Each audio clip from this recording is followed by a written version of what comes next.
मयंक एक multinational company में branch manager की जॉब करता था। एक दिन मयंक को ऑफिस से घर जाने के लिए लेट हो गया था। सर्दी की मौसम होने के कारण रात भी जल्दी हो गई थी। ठंड भी बहुत हो रही थी। रास्ते में चलते चलते मयंक को अचानक एक आवाज सुनाई दी, रुक जाओ। मयंक वहीं पर ही रुक गया और पीछे मुड़ के देखा, लेकिन पीछे कोई भी नहीं था। फिर से वही आवाज सुनाई दी, सामने देखो।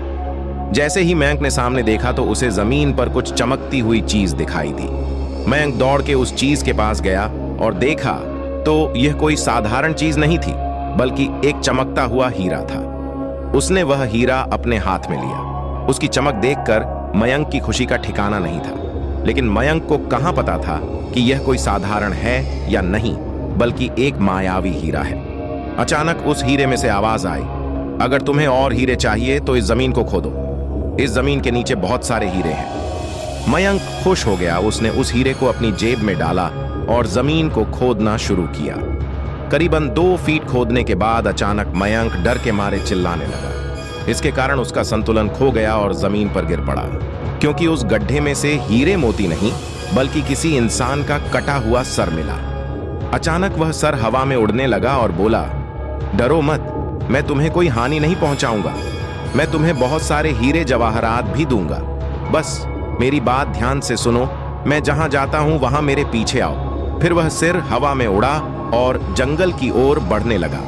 करीबन 1 किलोमीटर चलने के बाद वह सिर रुक गया। मयंक भी रुक गया।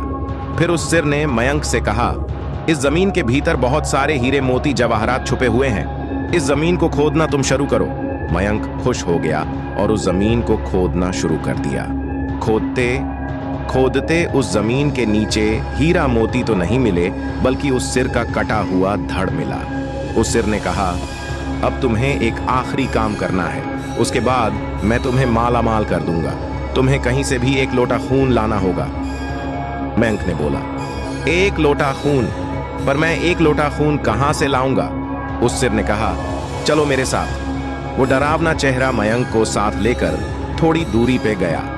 वहां उसे एक इंसान को जाते हुए देखा। वो सिर बोला, उस इंसान को मारकर उसका खून ले आओ। मयंक डर गया और बोला, नहीं नहीं, यह मुझसे नहीं होगा। मैं यह नहीं कर सकता। अगर तुमने यह काम नहीं किया तो मैं तुझे बहुत बड़ी मुसीबत में डाल दूंगा। फिर तुम्हारी पूरी जिंदगी नर्क बन जाएगी। मयंक ने हाथ जोड़कर उसे कहा, मुझे माफ कर दो। अगर मैंने उसे मारते हैं तो मुझे पुलिस गिरफ्तार कर लेगी और मुझे जेल जाना पड़ेगा। उस सिर ने अपने तंत्र मंत्र की शक्ति से एक छुरी और लोटा प्रकट किया और गुस्से से बोला, अगर तुम मेरा यह काम नहीं करोगे तो मैं तुम्हारे पूरे परिवार को मौत के गाढ़ उतार दूंगा। मयंक ने मजबूरी में आकर उस आदमी को मार डाला और उसका खून लेकर उस सिर के पास गया। वो सिर खून को देखकर बहुत खुश हुआ और बोला, यह खून मेरे शरीर पे डाल दो। उस सिर के कहने पर मयंक ने खून को उसके शरीर पे डाल दिया। फिर कुछ ही देर में वो कटा हुआ सिर उस शरीर पे जुड़ गया। ये सब देखकर मयंक की हालत अब खराब होने लगी। वो उस भूत को देखकर काफी डर गया। जैसे ही वो भूत जिंदा हुआ तो जोर जोर से हंसने लगा और डरावनी आवाज में बोला, तुमने बहुत बड़ी गलती कर दी कि तुम्हें मुझे फिर से जिंदा कर दिया। अब मैं सिर्फ तुम्हें ही नहीं, बल्कि इस पूरे शहर को मौत के घाट उतार दूंगा। डर के मारे मयंक के मुंह से आवाज भी नहीं निकल रही थी।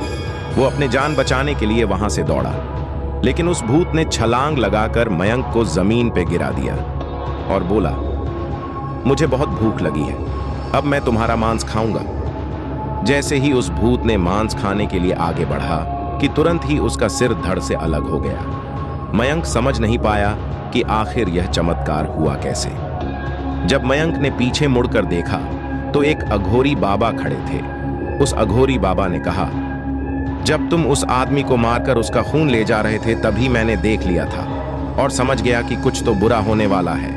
इसीलिए मैं तुम्हारे पीछे पीछे यहां तक चला आया और मैंने अपनी मंत्र की शक्ति से उस भूत को फिर से मार दिया। अब तुम निश्चित होकर अपने घर जाओ। अब तुम पर कोई खतरा नहीं है। आज भी मयंक उस बात को याद करता है तो उसकी रूह तक कांपने लगती है।